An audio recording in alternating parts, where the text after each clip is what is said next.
Good evening, I'm Jennifer Trammell. We start tonight with the latest NBC News Marist poll, which shows President Obama holding a lead in the critical state of Ohio. It also shows a tighter race emerging here in Florida. Take a look. Obama holds a 6-point lead over candidate Mitt Romney, 51 to 45% in Ohio among likely voters. In Florida, the president has a slim 2-point lead over Mitt Romney, 49 to 47%. Early voting is now officially over, but both parties are still campaigning hard to make sure their candidate is the winner Tuesday. NBC2's George Solis joins us now live in the studio with a look at the very latest numbers of early voters here in Southwest Florida. George, thank you. President Obama wraps up his final stretch of a morning to midnight tour through 4 critical battleground states. After stops in Ohio and Wisconsin, the president made a 3rd campaign stop in Dubuque, Iowa. And Mitt Romney also crisscrossed key swing states today, ending in Colorado tonight. His 3rd stop, an airport hangar in Colorado Springs, drew the biggest crowd of the day with several thousand supporters attending there.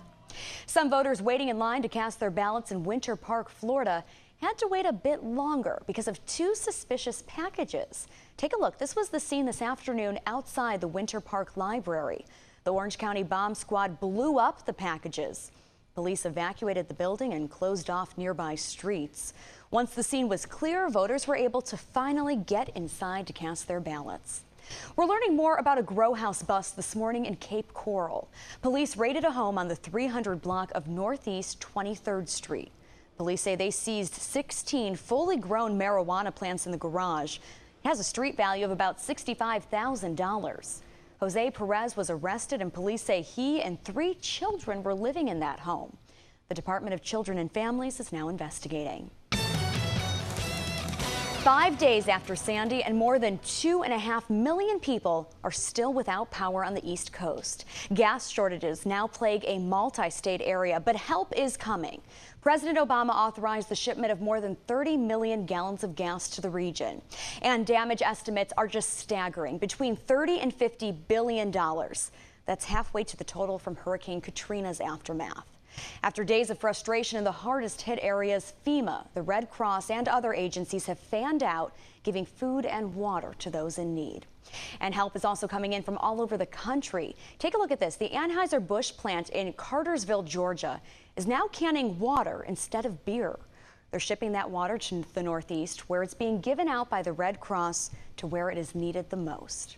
And there are some signs of progress, but still overwhelming evidence that the struggle to come back will take a very long time. Jay Gray has more.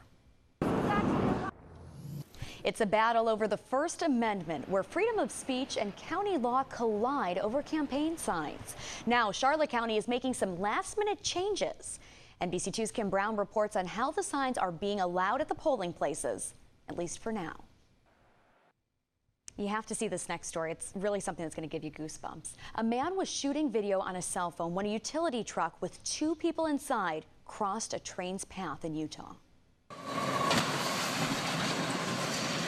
Look at that. Well, the man recording ran to the truck expecting both men inside were dead.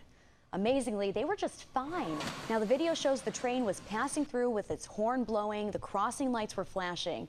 The driver of the truck told police he didn't see the train. You may have some unusual aircraft in the skies over Fort Myers. Did you see some of that today? Well, planes from World War II to modern-day corporate jets were on display at Page Field.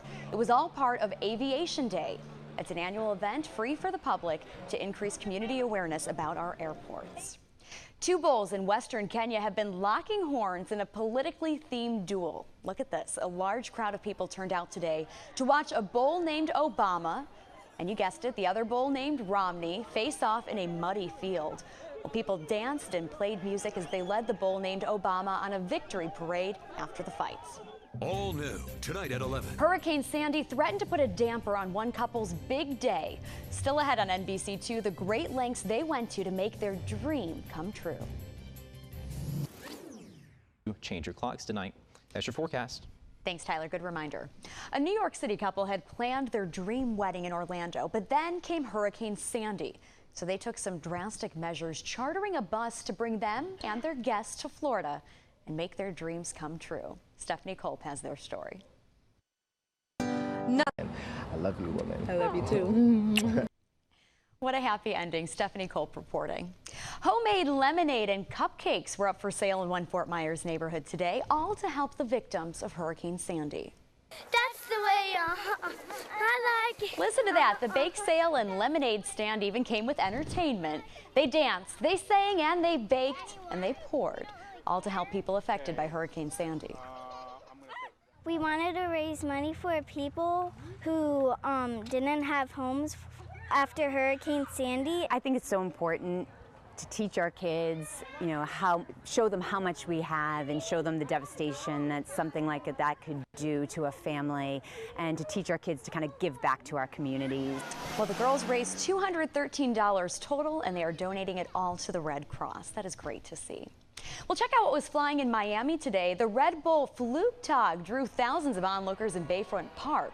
During Flugtag, 30 teams flew, or in most cases dropped, homemade airships off of a 30-foot platform into the bay. The competitors were judged on creativity, showmanship, and flight time.